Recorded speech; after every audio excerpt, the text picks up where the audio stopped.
আকাশের এক আকর্ষণীয় বৈশিষ্ট্য সম্পর্কে পবিত্র কোরআনে আমাদের দৃষ্টি আকর্ষণ করা হয়েছে।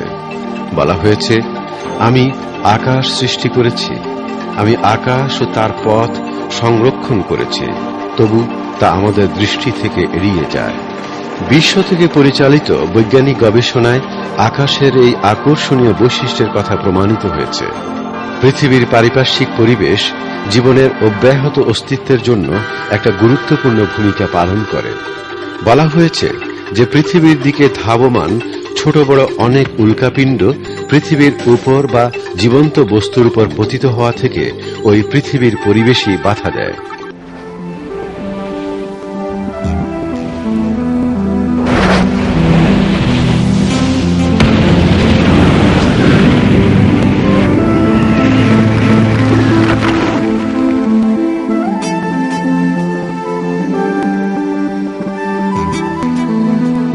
শুধু তাই নয়, মহাশূন্য থেকে পৃথিবীর দিকে অনেক বস্তুর আগমনের সময় জীবন্ত সত্তার জন্য তার ক্ষতিকারক বস্তু পরিবেশ বিশোধিত করে দেয়। বিস্ময়কর বিষয় যে পৃথিবীর পারিপার্শ্বিক বায়ুমণ্ডল শুধুমাত্র নির্দোষ ও উপকারী রশ্মিকে আসতে দেয়। ওইসব বস্তুর সাথে আগত নিউ আল্ট্রাভায়োলেট আলো ও রেডিও ওয়েভকে বাধা দেয়। তাড়িত চুম্বক তরঙ্গ দ্বারা সঞ্চারিত শক্তি অর্থাৎ বিচ্ছুরিত এসব বস্তু জীবন ধারণের জন্য খুবই প্রয়োজনীয়। পৃথিবীর পারিপার্শ্বিক বায়ুমণ্ডল যতটুকু নিউ আল্ট্রাভায়োলেট রশ্মি ছেড়ে দেয় তা উদ্ভিদের আলোক সংশ্লেষণের জন্য এবং জীবন্ত সত্তার বেঁচে থাকার জন্য খুবই গুরুত্বপূর্ণ। ব্যাপক আল্ট্রাভায়োলেট রশ্মির অধিকাংশই উৎসারিত হয় সূর্য থেকে, আর তা বিশুদ্ধ হয় বায়ুমণ্ডলের ওজোন স্তরের মাধ্যমে। আল্ট্রাভায়োলেটের বর্ণচ্ছটার সীমিত অথচ প্রয়োজনীয় ও গুরুত্বপূর্ণ অংশই কেবল পৃথিবীতে আসতে পারে। বায়ুমণ্ডলের এই সুরক্ষিত ভূমিকার সমাপ্তি এখানেই নয়, মহাশূন্যকে বরফ জমার মতো ঠান্ডার হাত থেকেও এই বায়ুমণ্ডল রক্ষা করে। বায়ুমণ্ডলের তাপমাত্রা -270°C।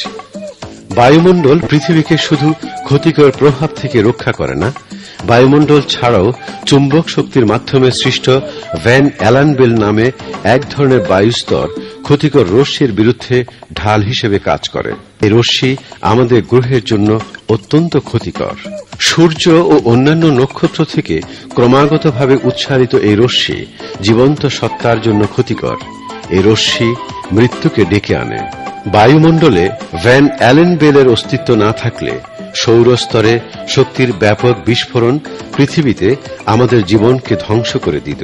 সূর্যস্তরে এই বিস্ফোরণ প্রায়ই ঘটে। এসব আলোক ঝলকের মধ্যে একটা আলোক ঝলকে যে শক্তি থাকে তা 100 বিলিয়ন আণবিক বোমার সমান। হিরোশিমায় যে বোমা ফেলা হয় তা শুধু একটা বোমার সমান। হিসেব করে এই তথ্য পাওয়া গিয়েছে অতি সাম্প্রতিককালে। একটা আলোক ঝলকের 58 ঘণ্টা পর দেখা যায় যে কম্পাসের চুম্বক কাঁটা অস্বাভাবিকভাবে নড়াচড়া করছে, আর বিশ্বের 250 কিলোমিটার উপরে বায়ুমণ্ডলের তাপমাত্রা হঠাৎ করে 2500°C বেড়ে গিয়েছে। সংক্ষেপে বলা যায়, পৃথিবীর উপরে একটা পদ্ধতি কার্যকরভাবে ক্রিয়াশীল আছে।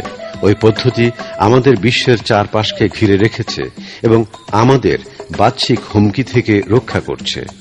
বিজ্ঞানীরা এসব কথা জানতে পেরেছেন অতি সাম্প্রতিককালে, অথচ কয়েক শতাব্দী আগে কোরআন থেকে আমরা জানতে পারি যে বায়ুমণ্ডল বিশ্বের রক্ষাকারী ঢাল হিসেবে ক্রিয়াশীল আছে।